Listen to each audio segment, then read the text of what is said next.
De Sitges a la Lluna.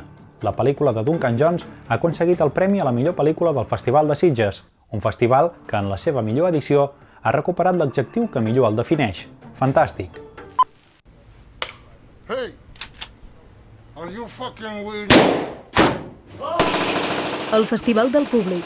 Potser no té el prestigi de Cannes o Sant Sebastián, potser no té tant ressò com Venècia o Berlín, però Sitges té una cosa millor: popularitat. Un 20% més d'espectadors. La majoria de les sessions plenes de gom a gom i el públic entregat aplaudint totes les intervencions dels convidats i gaudint d'una programació eclèctica i de molta qualitat. Aquest any Sitges ha viscut unes quantes estrenes mundials, algunes premiers internacionals i va tancar amb una de les cintes més esperades de la temporada, The Road.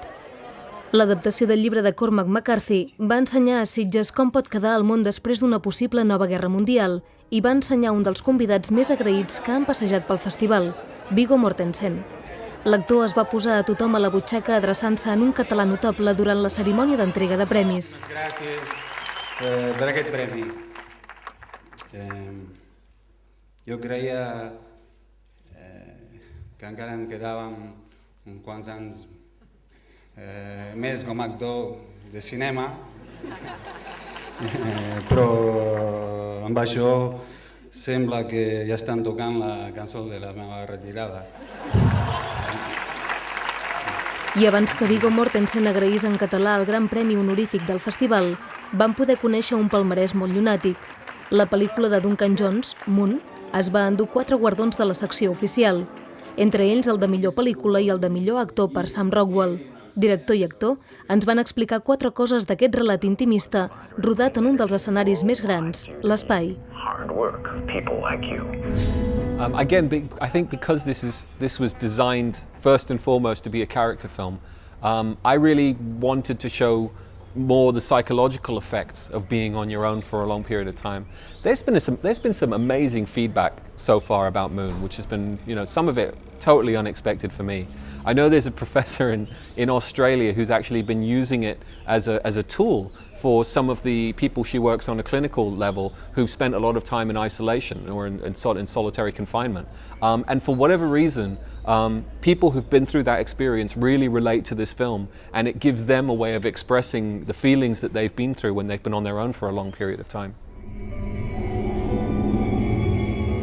It's a big acting challenge because you're trying to create different personalities. I think I watched Dead Ringers. I watched with Jeremy Irons, and Midnight Cowboy was very helpful.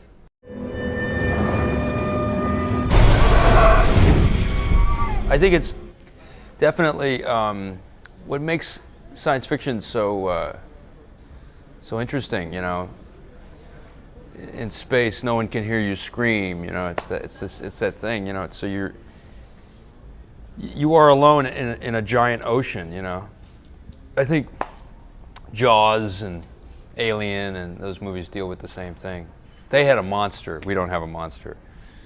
Just the internal monster, the monster of the soul.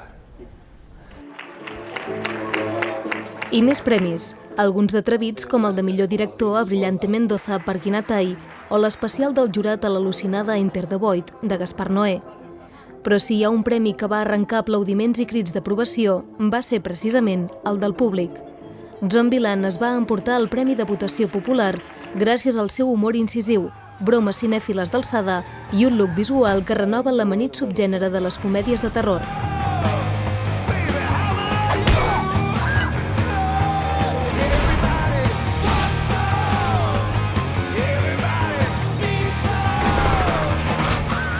I parlant de zombis, aquests es van convertir en els grans protagonistes de Sitges 2009.